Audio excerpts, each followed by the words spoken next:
नमस्कार दोस्तों, आप सभी लोगों का बहुत बहुत स्वागत करता हूं मेरा इस YouTube चैनल में। दोस्तों, आज हम बात करेंगे मंगल पर्वत के कुछ अशुभ साइन के बारे में और शुक्र पर्वत के बारे में। और दोस्तों, अगर आप अपना प्लाम रीड कराना चाहते हैं या ज्योतिष परामर्श से भी आप अपने जीवन में आगे कैसे सफलता पा सकते हैं उसके बारे में, और अगर आपका कोई ग्रह शुभ और अशुभ स्थिति में है, आप उसका उपाय कैसे करें, आप आसानी से जान सकते हैं दिए गए नंबर पर कॉल या व्हाट्सएप करके। लेकिन दोस्तों, ये एक पेड सर्विस है, तो वीडियो को शुरू करते हैं। काफी बार हमने देखा है कि बहुत सारे लोग अपने जीवन में सक्सेस होने के लिए एफर्ट तो बहुत लगाते हैं और उस काम से सफलता पाने के लिए आप काफी मेहनत करते हैं, लेकिन सक्सेस गेन कर नहीं पाते क्योंकि वो काम को बीच में ही छोड़ देते हैं। जैसे कि काफी सारी लोगों के हाथों में मस्तिष्क रेखा और जीवनी रेखा जहां मिल रहे होते हैं, वहां पर बहुत सारे कट बने होते हैं, यानी कि ऐसे मंगल का एरिया होता है जो देखने में भी थोड़ा अच्छा नहीं लगता, एक जाल जैसा बना रहा होता है।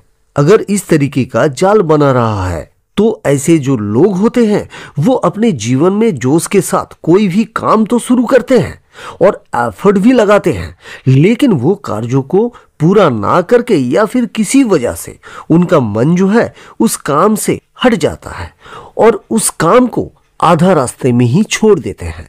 दोस्तों, अगर आप किसी काम को कर रहे हो तो उसे पूरा करें, क्योंकि आप एफर्ट भी लगा रहे हो और उस काम के लिए आप अपना टाइम भी लगा रहे हो। और अगर आप उसे कंप्लीट नहीं करते हैं तो फिर आप उस काम को क्यों करेंगे? दोस्तों, काफी बार हमने देखा है कि यहाँ पर बहुत सारी लाइनें इस तरीके से बनी रही होती है और एक दूसरे को काट भी रही होते हैं, यानी कि ये एरिया काफी ज्यादा एक तरीके का जाल बना रहा होता है। तो ये एरिया अगर जाल बना रहा है तो ये मंगल दोष होता है, क्योंकि मंगल स्थान पे दृश्यमान हो रहा है और ऐसे लोगों को गुस्सा भी बहुत ज्यादा आता है और गुस्सा अधिक आता है तो ये लोग काम को बिगाड़ देते हैं। दोस्तों, मैंने ऐसे लोगों को हमेशा ये सलाह देता हूं कि अगर आप ऐसी जगह पर हैं जहां पर आपको गुस्सा आ रहा है तो आप तुरंत उस जगह से थोड़ी देर के लिए दूर हो जाइए, क्योंकि गुस्से में किया गया काम कभी भी फायदा नहीं देता, उसमें गलत डिसीजन हो जाते हैं। तो ऐसे लोगों को गुस्सा करने से बचना चाहिए। और अगर गुस्सा आ रहा है, उस समय आप कुछ डिसीजन नहीं ले पा रहे हैं, तो उस समय के लिए इन लोगों को उस सिचुएशन से थोड़ा दूर रहना चाहिए। दोस्तों, यहाँ पर मैं एक चीज और बताना चाहूंगा, अगर इस एरिया में काफी ज्यादा इस तरीके से क्रॉस बन रहे हैं तो ऐसे लोग काम तो शुरू करते हैं लेकिन काम को बीच में ही छोड़ देते हैं, जैसे कि मैंने आप लोगों को अभी बताया। लेकिन जरूरी नहीं है कि यहाँ पर अगर ये एरिया डिस्टर्ब है, लेकिन दोस्तों और बाकी के जो रेखाएं हैं वो अगर अच्छी है तो ऐसे लोगों भी काम को बड़ी मेहनत से और बड़ी लगन से करते हैं और उसमें कामयाब भी हो जाते हैं। लेकिन वही इनको कभी कभी काम में कोई चीजों को देख लेते हैं कि ये जरूरी नहीं है तो उसे छोड़ दो, लेकिन उस काम को सक्सेस के लिए इन्होंने एफर्ट लगाया होता है। तो मेरी इन लोगों से रिक्वेस्ट रहती है कि अगर आपने कोई एफर्ट लगाया है तो उसको जरूर कामयाब बनाएं, अदरवाइज एफर्ट ना लगाएं, क्योंकि वो आपके समय को खराब करने वाली बात होगी। दोस्तों, थोड़ा और समझने की कोशिश करते हैं। ये जो निम्न मंगल पर्वत के नीचे का स्थान है, ना इसे मंगल का क्षेत्र बोला जाएगा और ना इसे शुक्र पर्वत का स्थान। और ये जो हिस्सा है, यहाँ पर एक लाइन बनी होती है मोटी सी, तो दोनों पर्वत को अलग अलग बना रही है। अगर ये मोटी सी लाइन जो है वो काफी बार एज होने के बाद बनती है, जैसे कि लोग जब 30-35 साल के हो जाते हैं तब ये लाइनें यहाँ पर बनती है। अगर ये लाइन बन गई है तो इससे फायदा भी है और कुछ नुकसान भी है। इसका फायदा ये होता है कि ऐसे लोग अपना घर बना लेते हैं, लग्जरियस चीजों को अपनी लाइफ में लेकर के आते हैं, क्योंकि शुक्र जो है वो लग्जरियस लाइफ चाहता है।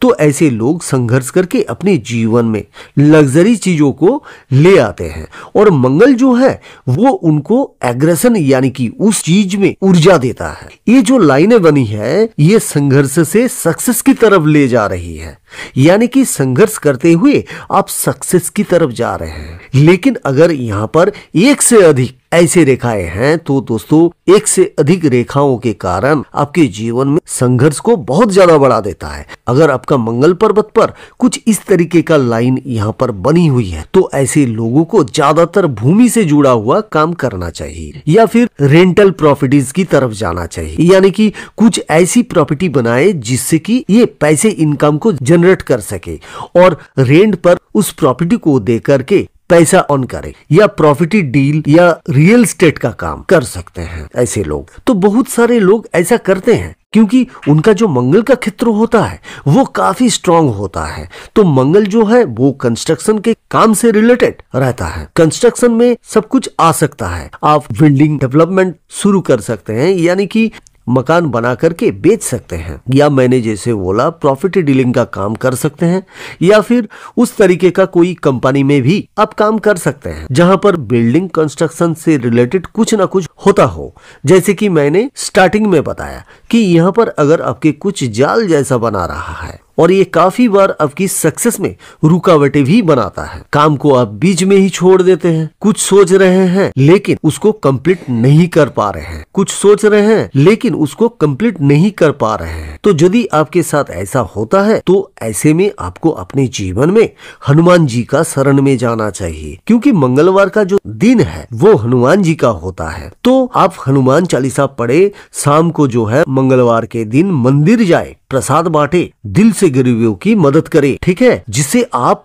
कुछ दान दे करके इससे आप अपने मंगल दोष को जो है वो बहुत कम कर सकते हैं। तो यहाँ पर अगर इस एरिया में डिस्टरबेंस है तो कृपया करके गुस्सा करना छोड़ दें और लगातार समय निकालकर मेडिटेशन के साथ अपना ईष्ट का ध्यान करें और जो भी काम करे उसको अपने टारगेट तक जरूर पहुंचाए। तो उम्मीद करता हूं दोस्तों ये जो मैंने मंगल दोष के बारे में बताई ये आपके लिए काफी इंफॉर्मेटिव रही होगी और इससे आपका समझ में आ गया होगा। आपको कोई भी काम शुरू करना है तो उसको हमेशा अपने फाइनल स्टेज तक ले करके ही जाना है, बीच में छोड़ना नहीं है। क्योंकि आपको अगर कामयाब होना है तो अपने जीवन में आप जो भी काम शुरू करें उसको अपने टारगेट तक जरूर लेकर जाए, अदरवाइज शुरू ही ना करें। और दोस्तों अगर आप ऐसा करें तो कामयाबी आपके कदम चूमेगी, क्योंकि हाथ की रेखाएं आपके कर्म के अनुसार बदल जाती है। और जैसे कि मैं हमेशा कहता हूं कि हाथ में बहुत सारी पॉजिटिव साइन भी होते हैं और नेगेटिव साइन भी होते हैं। तो दोस्तों पॉजिटिव साइनों को हमें ज्यादा पॉजिटिव करके सक्सेसफुल होना है और जो नेगेटिव रेखा है उन रेखाओं का अशुभता कम करने के लिए आप हमेशा हनुमान जी का चालीसा पाठ करें। अपने नेगेटिव चीजों को हम अवॉइड करके अपने जीवन में जरूर कामयाब हो सकते हैं। उम्मीद करता हूं दोस्तों ये वीडियो आप लोगों के लिए काफी इंफॉर्मेशन रहा होगा। साइनों को किस तरीके से देखें तो लाइक शेयर सब्सक्राइब जरूर कीजिएगा। आप लोगों ने इस वीडियो को यहाँ तक देखा इसके लिए बहुत बहुत धन्यवाद। ईश्वर आपकी सभी मनोकामनाओं को पूर्ण करे।